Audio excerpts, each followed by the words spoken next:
Today's message is entitled Beware. Beware. Growing up, our parents always tells us to beware, right? Beware in crossing the street. You might be struck, especially if you're near a building or in places where there's construction. You are to beware. Something might fall and hit you. There's this man, no, in New York. He was walking in New York, and a steel bar fell on his head. He was knocked unconscious. He was comatose for 3 months. And what happened was he sued the government, the New York government. He got paid $15 million. It's a Filipino. So happy. He went to the Philippines to kind of retire. In the Philippines, he was driving. He got into an accident. He bumped a Carabao. And the horn of the Carabao stabbed him. He died. Super mad naman. But we are always to beware. But we have to be aware or cautious of our friends. There's this saying, tell me who your friends are and what? I'll tell you who you are. Like it or not, the friends that you hang out will influence you, one way or another. It's no escaping. Either you influence them or they influence you. You cannot hang out with negative people and expect a positive life. If you're hanging out with people that are always grumbling, guess what? You'll always grumble. I was talking to one guy recently. He's in school, and I was asking, what's your plan? What's your plan in college? But already in college. Sabi niya, wala naman. So what? Wala kang plan in college na, wala ka pa rin plan. Then he told me, Tito, all my friends naman has no plans. So you're hanging out with the wrong friends. When you hang out with the wrong people, chances are you end up like them.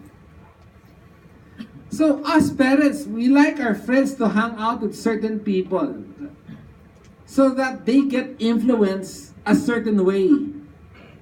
Similarly, we tell our kids not to hang out also with certain people because we don't want to influence them. We don't want them to be influenced negatively.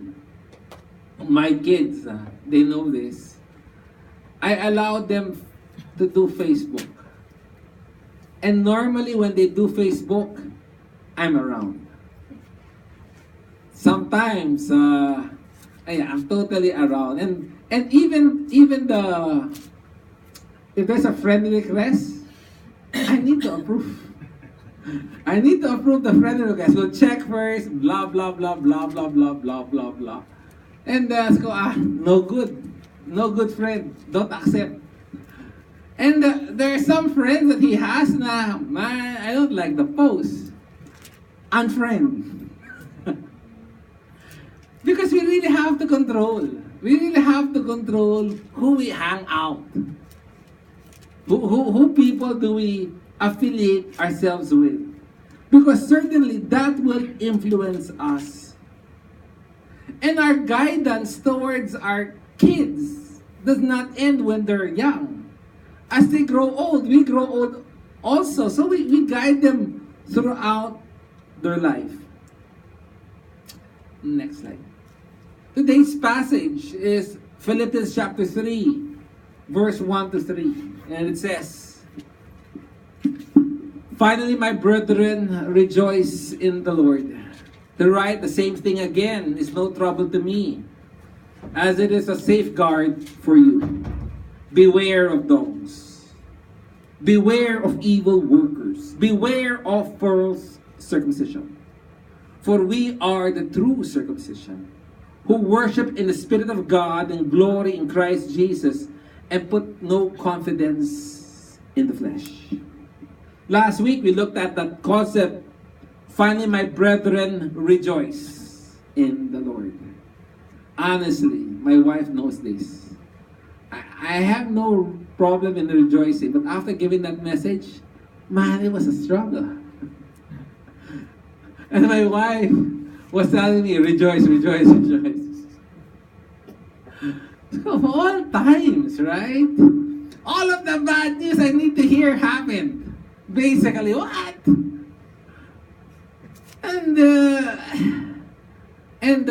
But we learned that this is rejoice.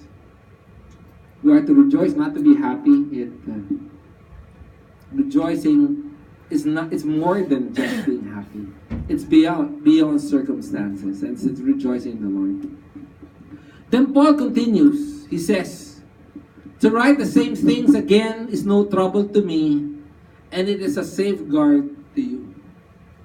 Now, any good parent will probably tell their kids the important principle in life over and over and over and over again. A good teacher is a repetitious teacher. Because we know for a fact that we will forget. We tend to forget. And Paul is saying, writing the same thing again is no trouble to me. It's okay if I remind you.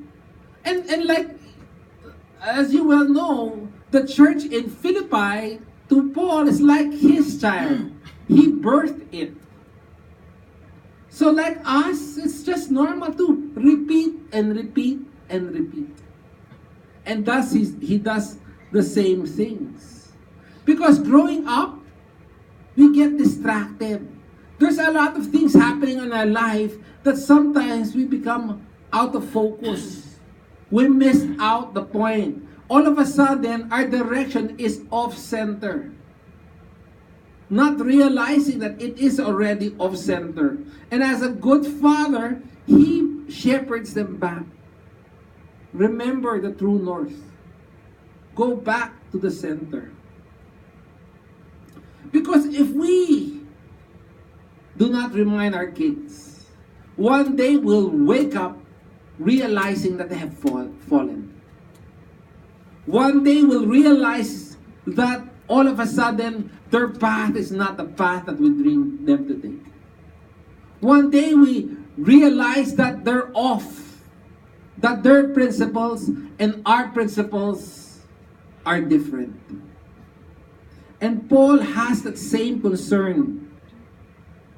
And he reminds them over and over again about certain things. And here he says, these things I do as a safeguard to you. And as parents, we always try to look for teachable moments wherein we can reinforce a principle. You know, when I'm hanging out with my son, which is about 15 already, when he meets a lady, a girl, I will assess. And I'll say, anak, parang hindi okay yan. Or anak, parang okay yan. Or anak, that's the trait I like about that person, that's the trait I don't like. You know, we guide them through, we remind them about the principles that we adhere to. Why? Because we don't want them to be deceived. We don't want them to fall. We don't want them to stumble, because left alone, the consequence can be big. Choose the wrong spouse, you're in hell for all eternity. While on earth, you're already on hell. Advance booking.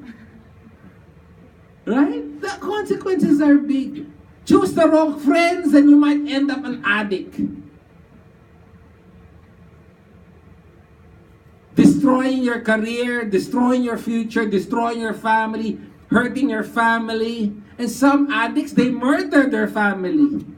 I hear a lot, yung walang pera, pinatay yung nanay, yung tiya, yung ate, whatever. So choosing the right friends is of utmost important. Tell me who your friends are, and I'll tell you who you are. And here, Paul starts and says, beware of dogs. Why? They bite. But beware of dogs. You know, when you say dogs during ancient times, they're really not pets. They're not considered pets. In fact, there's only two types of dog. The normal dog, which is that dog, and the guard dog. But meaning they're just there to attack. You don't see, you know, I have an uncle, his name is Bobby Chan, if you're friends of him, on Facebook. Mahilig sa dogs. Right? I mean, lahat ng post niya, dogs. But during that time, there's no such things. That's not a pet during antiquity. To care for a dog is like caring for me today, like a wild rat. A big fat rat in the sewage eating. And try to imagine a big fat rat. Then at night, ikaw saying, go to bed. That is what a dog is. We don't see it that way, but that's how it is during that time. And normally these dogs, they move in packs. And they're always hungry. They're scavengers. And what they do, they would go to trash and they would try to eat anything. What makes dogs so detestable during that time is they eat human beings. They eat human beings, and they would eat even the intestine and everything. That's why remember Luke chapter 16, Lazarus and the rich man. Lazarus was full of sores, and what was happening? The dog was licking his sores, waiting to devour him. And Lazarus, so weak, could not do anything. Jesus Christ was showing how weak he was, despite the fact that the dogs was already licking him. He couldn't shoo them off. He was paralyzed. He was helpless. And to say that beware of dogs. Dogs are the most filthy thing. Napaka-filthy yan for them. It depicts misery, poverty. You're at the bottom of the scale. Palaboy-laboy ka niyan. And you wouldn't want him. Would you want to take care of a rat? Really? Di ba? Yung, is it the pee of the rat? The pee of the rat, it kills, it makes you deranged. Right? If a rat pees, natuyo, tapos natuyo sa taas ng tansan ng bote ng Coke Light mo, pagbukas mo, nainom mo, mababalo ka, you will die. I mean, all the disease, all the dirt, the smell, the look. Honestly, who among you wants to have a pet scavenger rat? I mean, if you see your kid all of a sudden in the sewage looking for a rat, and he catches one and brings it to the house, what would you do? You would put it beside you, have dinner? Oh man, get the bat. This rat's gonna die. You wouldn't take it as a pet. That's why in the Bible, when you're called a dog, that's really an insult. In 1 Samuel, it says, David, am I a dog Not you come to me with a stick